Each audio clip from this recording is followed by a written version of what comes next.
Hello and welcome. Today, we're grabbing our magnifying glasses and putting on our detective hats because we are about to solve a very common, very mysterious dental case. Yep, we're cracking the case of the cracked tooth. So picture this.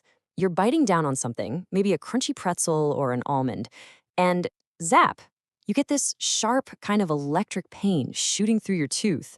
But then, just as fast as it appeared, poof, it's gone. You poke around, you try chewing again, but nothing. It's like a phantom pain, right? A perfect little mystery. If that sounds familiar, well, you might just have met our main culprit. And look, this isn't just some small annoyance. It's actually a pretty big deal. After cavities and gum disease, cracked teeth are the #3 reason people lose teeth. So that little fleeting pain, it can be a serious warning sign for a much bigger problem. It's definitely something you want to pay attention to. Okay, so before we can find our culprit, we need to know what we're looking for, right? What exactly is a cracked tooth? Because it's not always this big, obvious break.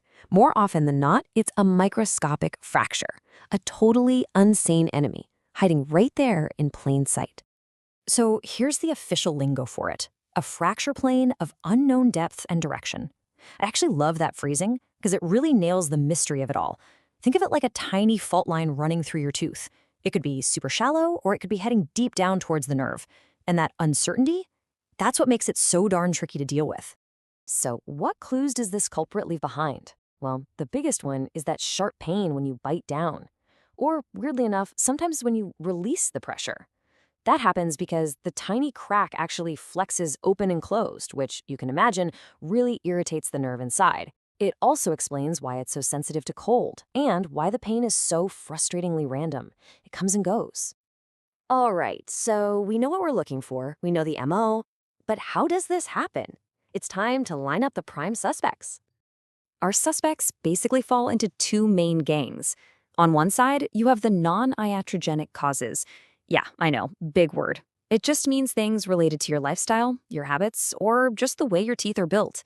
And on the other side, you've got the iatrogenic causes, which are tied to dental procedures themselves. You know, it's kind of wild how many of these suspects are just everyday things. A sports injury is obvious, right? But what about habits like grinding your teeth at night or chewing on a pen cap? That puts a ton of stress on them over time. Even just getting older plays a part, because the inside of the tooth gets more brittle. And sometimes it's just the luck of the draw. The way your tooth is shaped can create a natural weak spot, just waiting for the right moment. Okay, get ready for this number. The data shows that some types of dental work can jack up the risk of a crack by nearly 29 times. Whoa. This can happen when a large filling doesn't cover the pointy bits of your tooth, called the cusps. The filling can kind of act like a wedge, pushing the walls of the tooth apart from the inside. It is a shocking number, and it just goes to show you that sometimes trying to fix one problem can accidentally set you up for another one down the road. So you've got the symptoms, we know the suspects, but the crack is basically invisible. So how in the world does a dentist actually find it? This, my friends, is where the real detective work begins. They have to pull out some very clever tools to find that microscopic evidence. And let's be super clear, this is not easy. All the research emphasizes how notoriously difficult this diagnosis can be. These tiny fractures often run in a way that makes them totally invisible on a standard 2D X-ray. So your dentist can't just snap a picture to find the problem. They have to roll up their sleeves and do a real hands-on investigation. Every good detective has a process, and this is it. It all starts with your story, your testimony. When does it hurt? What does it feel like? Is the most important clue. Then they do a visual exam using really bright lights and magnification.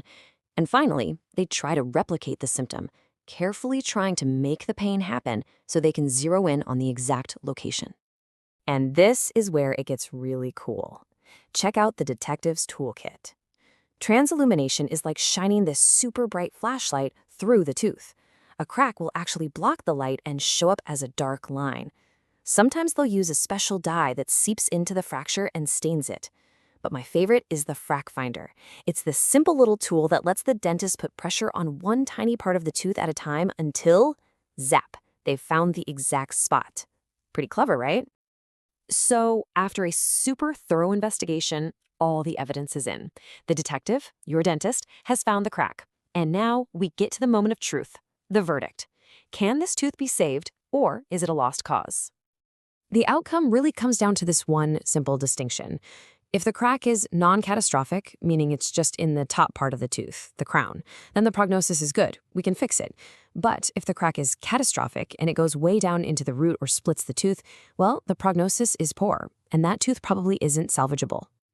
So the treatment sentence, if you will, depends entirely on the health of the pulp. That's the living tissue and nerve inside the tooth.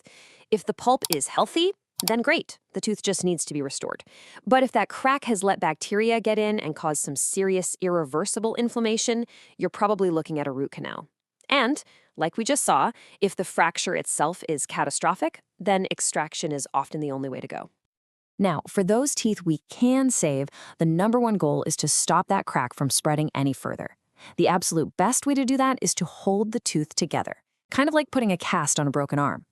A full coverage crown acts like a helmet, basically.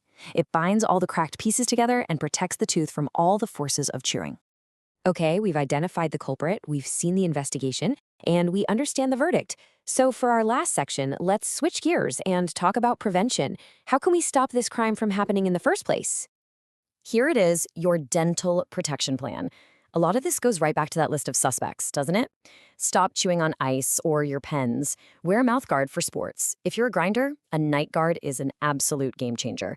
And just talk to your dentist about your bite and what kinds of restorations will keep your teeth strong. It's really all about reducing that unnecessary stress. And case closed. We've seen how a tiny, invisible crack can cause a whole world of trouble, but we've also seen how it can be found, how it can be treated, and, most importantly, how it can be prevented. So that brings us to the final question for you.